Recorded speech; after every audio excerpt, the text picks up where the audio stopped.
new evil inclination, liberalism, evolution, all of these things, this is the Yetzer Hora of today.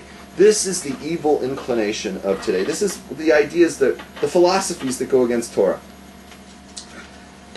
That's where we see that the words of this week's parsha are directly speaking to our generation, because today many Jews unfortunately are serving and worshiping the kinds of philosophies that go counter to Judaism, and they were unheard of in prior generations.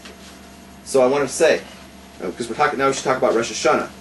Because as we approach Rosh Hashanah, which comes in Wednesday night, let us take as a lesson from this week's parsha of Ha'azinu to strengthen our service to God and Torah, and not fall victim to the tests that God puts us through, in the forms of these false religions, these false philosophies. We should stand up against them and learn how to answer them, as it says, know what to answer and Apikoros in Avos 2:9, and we should all be sealed for the good. Why is Rosh Hashanah 2 days? 2 days for Rosh Hashanah? Yeah. Because, here's why. It has to do with the Edis. It has to do with the aiding. The witnesses. The Gemara says that, if I remember correctly, like this. The new moon is when we start the month. But the problem is we didn't know back then when the new moon was going to come. And here's the problem. If the new moon comes and then in the middle of the night, right, they see it and they say, oh, look, it's a new moon, right? And the two witnesses see it and they go to the Beis Din and then they say, hey, it's the new moon, right? So then Rosh Hashanah is that day. Rosh Hashanah is that day. Well, if you're not living, with, they didn't have internet, back then. They didn't have phones, right? They didn't have any way to tell, and it's now Yom Tov, right? You can't even, if you wanted to, you can't call anybody.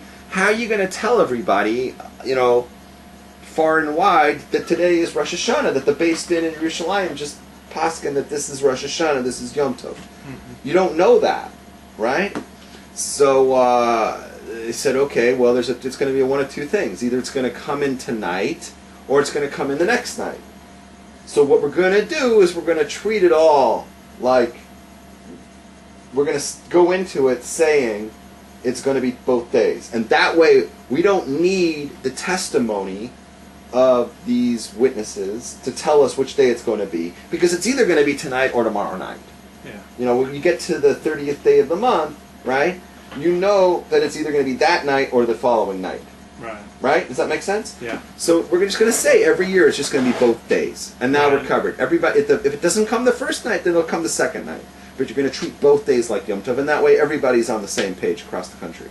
Do you think Boise State deserves to be ranked number 3? Absolutely. Well, when I left, it was halftime. Yeah. And they had played a really damn good first half. Yeah, they were up 20-14. Right, 2014, and they looked impressive. Yeah, you could not put. Team. It's not just that, because I measure a team. What do they do on the front line? Do they get pushed around, or do they push the other team? And Virginia Tech is a big team, and they're the kind of team that could just run down your throat, and Boise State would not let them run against them. At least not in the... So you think Boise State's going to win? I'm not a predictor. So it's 30-26. Oh, no. Virginia Tech is up by 4 with 7 minutes to go. Well, we'll keep an eye on it. How can you believe that? I don't know. We didn't see what happened. But I'm a big Boise State fan. They were up 20-3 at one point. They were up... Or was it 20-6? They were up, but I'm a big fan of theirs. What they did in that Fiesta Bowl 4 years ago against Oklahoma was legendary, with the Statue of Liberty play, and they came back. I was great. I love it. I love the WAC. I love WAC teams. They're exciting. They're fun. They throw the ball a lot. What is WAC? Western Athletic Conference? Yeah. So who's in the WAC? Well, it was like teams like them and BYU. Oh yeah, BYU is cool. Yeah. Remember when they were national champion in like '84 when I was in Australia? Guess who the quarterback was? Steve Young? Correct. He was the quarterback when they were national champions. Yes, yeah, that's why. He's the only professional athlete who asked me my name when I was interviewing him. So. Really? Yeah. Oh, okay. Everyone else. Do you know he's a direct descendant of Brigham Young? The Godol. Right, Brigham Young. He's a descendant. So why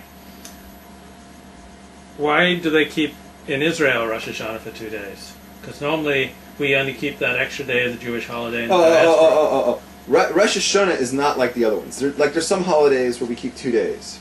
Yeah, like Shavuot, we keep it 2 days in the diaspora, but only 1 day if you live in Israel. What did you say? What day was that? Shavuot. Shavuos, right.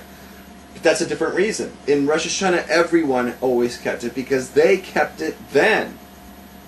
You understand what I'm saying? Mm-hmm. When the Beis Din, when the witnesses would come to the Beis Din, that affected everyone back then, right? So they said at the time, everyone, doesn't matter where you live, has to keep 2 days. Even if you live in Yerushalayim, you have to keep 2 days because we don't know going in which of the 2 days it's going to be.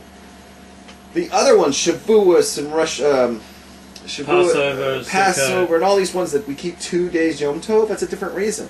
It's because they already knew which day it actually was, so they know when like a week later Shavuos is going to be which of the days it's going to be. You only need to keep 1 day because we know which day is the 7th day or the 14th day or whatever. We know which day it's going to be, right? Right. But the only thing was, can they get the news to the people in Bavel in time? Because Bavel was far away. You know, Babylon. Right. So they made a thing, and they said, if you live in Chutz La'oretz, if you live in outside the land of Israel, you should keep 2 days because you don't know which way the Beis Din was. You never know. Right. They can't get that news to you in time because they didn't have internet back then. But why did they? It wasn't obvious to them when Rosh Hashanah was in Israel 2,000 years ago. They're living in Babylon, which is in Iraq. But let's talk about Israel. Just people living in Israel. Right. They knew when Rosh Hashanah was. No, they don't. Not immediately. Oh. Not while it's on the holiday.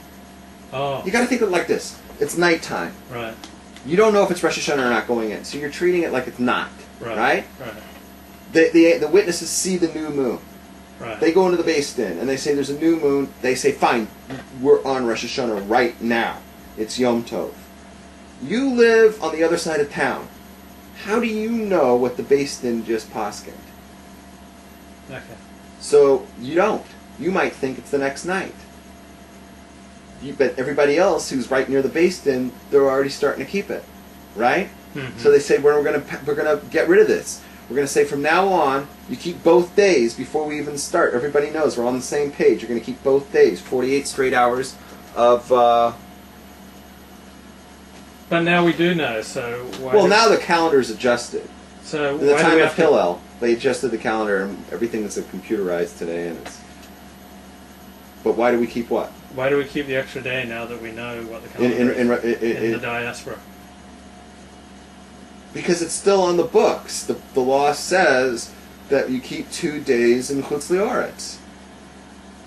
We know, from the everything's computerized, and we know it doesn't matter. You still keep it because that's the halacha.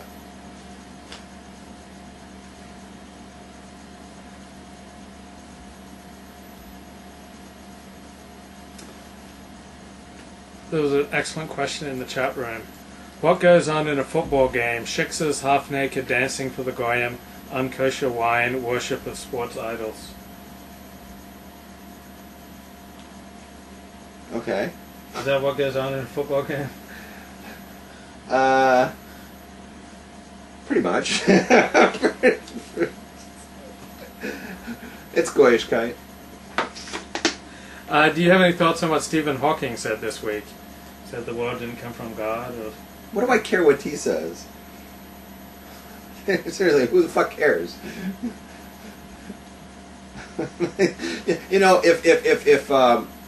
If Rabbi Rabbs said it, I might be a little more interested. Right. and somebody else, and some goys, what do I care? Even if he's really smart for a guy. Who fucking cares? He doesn't have the Torah.